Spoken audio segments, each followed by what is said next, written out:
ये कैसी बात हुई पार्वती? तुम्हें जरा सा भी समाज का लिहाज है या नहीं?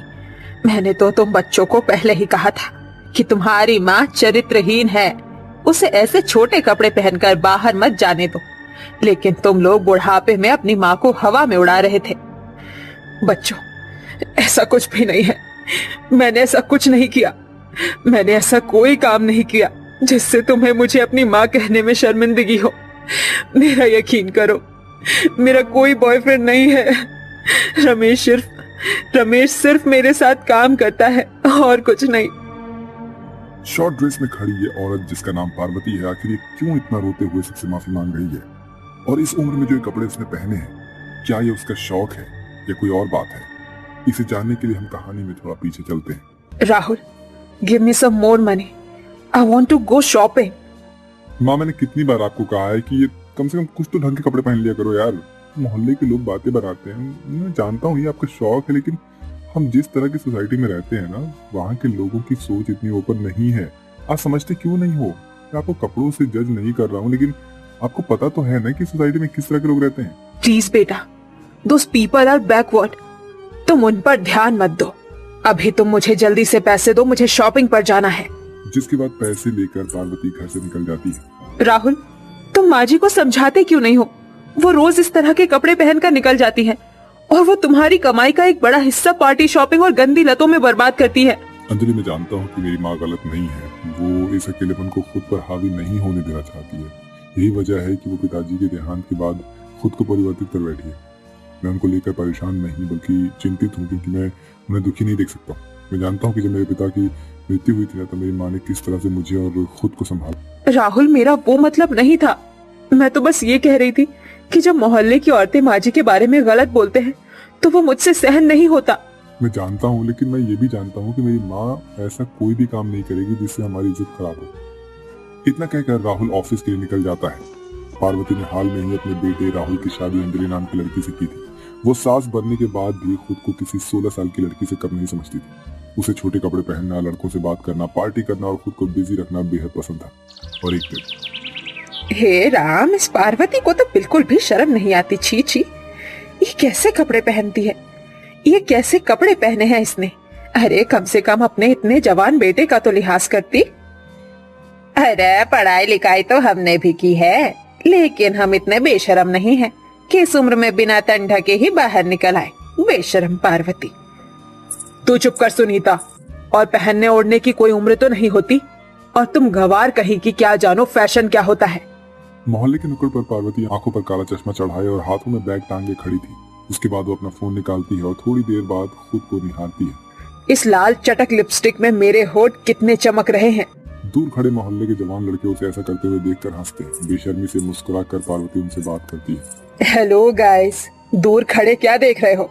खुलकर तारीफ ही कर दो कि मैं कितनी हॉट एंड सेक्सी लग रही हूँ। अरे पार्वती आंटी, आप तो रोज की तरह बिल्कुल टिप टॉप लग रही हो। मेरे कहने का मतलब है कि आप तो 16 साल की लड़कियों को भी अपने हुस्न के सामने फेल कर देती हो। ये सुनकर पार्वती मानो आसमान की सैर करने लगती है। What do you mean aunty? मैं तो तुमसे सिर्फ 1-2 साल बड़ी हूँ। कॉल मी पू। सुंदर तो मैं हूँ, तभी तो मोहल्ले की ये करमजली औरतें मुझे देखकर अंदर ही अंदर फूंकती रहती। ओके बाय गाइस, कल मिलते हैं। पता नहीं इस औरत को शर्म आती है या नहीं। बहन, बुढ़े तो बुढ़े, ये तो जवान लड़कों को भी नहीं छोड़ती। इसका बस चले तो ये छोटे बच्चों को भी लाइन मारने लग जाए। ऐसे ही वक्त गुजरता है और एक शाम जब पार्वती क्लब से अपने घर की ओर निकल रही थी, तभी उसके सामने एक कार आकर रुकती है, जिसमें एक आदमी सूट बूट पहने हुए उतरता है। यू बास्टर्ड, तुमने मेरी ड्रेस खराब कर दी है। पार्वती जैसे ही नजर उठाकर ऊपर देखती है तो वो देखती है कि एक अधेड़ उम्र का आदमी जिसका नाम राजेंद्र था उसकी तरफ देखकर मुस्कुरा रहा था। ओ माय गॉड, राजेंद्र, क्या ये तुम हो? So long time, how are you dude? Parvati, तुम तो बेहद संस्कारी थी यार। ये कैसे तुमने खुद को एकदम से पार्वती से में कैसे बदल लिया? मैं तुम्हें पहचान ही नहीं पाया। शादी के बाद थोड़े ही समय में मेरे पति का देहांत हो गया और वो मेरी गोद में 1 महीने के राहुल को छोड़कर मुझे इस जालिम दुनिया से अकेले लड़ने के लिए छोड़ गए। मुझे अपने बेटे को पालना था और खुद को भी। इस समाज की घटिया सोच से ऊपर उठना था ताकि लोग और दुनिया की नकारात्मक हवा मेरे कदम पीछे ना खींच सके। शुरुआत में नौकरी न मिलने के कारण मुझे बेहद परेशानियों का सामना करना पड़ा, जिसके कारण मैंने खुद को एक नए युग की नारी के रूप में परिवर्तित किया और इस समाज से लड़ने के लिए डटकर खड़ी हो गई। माफ करना पार्वती, मैं नहीं जानता था कि तुम्हें इतना सहन करना पड़ा और तुम्हारे पति का देहांत हो चुका है। कोई बात नहीं, तुम बताओ, बच्चे तो बहुत बड़े हो गए होंगे तुम्हारे, और कहाँ रहते हो, और तुम्हारी बीवी कैसी है? तुम तो राधिका से शादी करने वाले थे। मैं तो तुम्हारी शादी में आ भी नहीं पाई, क्योंकि उस समय नई नई शादी होने के कारण मेरे पति का ट्रांसफर देहरादून हो गया था और मैं वही सेटल हो गई थी। शादी के कुछ दिन पहले ही राधिका ने मुझसे रिश्ता खत्म कर दिया और किसी और से शादी कर ली। मैं वो सदमा बर्दाश्त नहीं कर पाया और मैंने शादी ना करने का इरादा बना लिया। शादी के नाम से मानो मुझे नफरत हो गई है। माफ करना, मुझे तो लगा तुम्हारी शादी राधिका से ही हुई है। और बताओ, आजकल क्या कर रहे हो? अरे यार, सारी बातें यहीं खड़ी खड़ी कर लोगी या कहीं मुझे बैठाओगी भी?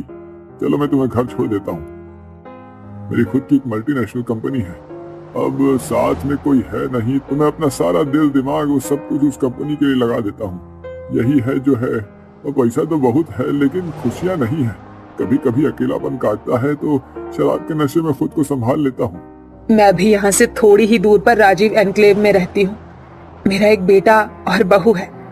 मैंने ही अकेलेपन के कारण खुद को घर से दूर रखा है और मैं खुद को बिजी रखना बेहद पसंद करती हूँ। क्या तुम मुझे अपनी कंपनी में नौकरी पर नहीं रख सकते हो? अरे ये तो सोने पर सुहागा हो जाएगा। क्यों नहीं, तुम कल से ही क्यों नहीं आ जाती? ऐसे ही राजेंद्र बातों बातों में पार्वती को उसके घर छोड़ देता है। अब पार्वती राजेंद्र की कंपनी में जॉब करने लगती है और सुबह शाम राजेंद्र पार्वती को लाने और ले जाने का काम भी करता है। रोज रोज ऐसे ही किसी मर्द के साथ पार्वती का आना जाना देखकर मोहल्ले की औरतें फिर से बातें बनाना शुरू कर देती है। कहती तो तुम सही हो बहन, मुझे तो इस मोहल्ले में रहने से भी अब घबराहट होने लगती है।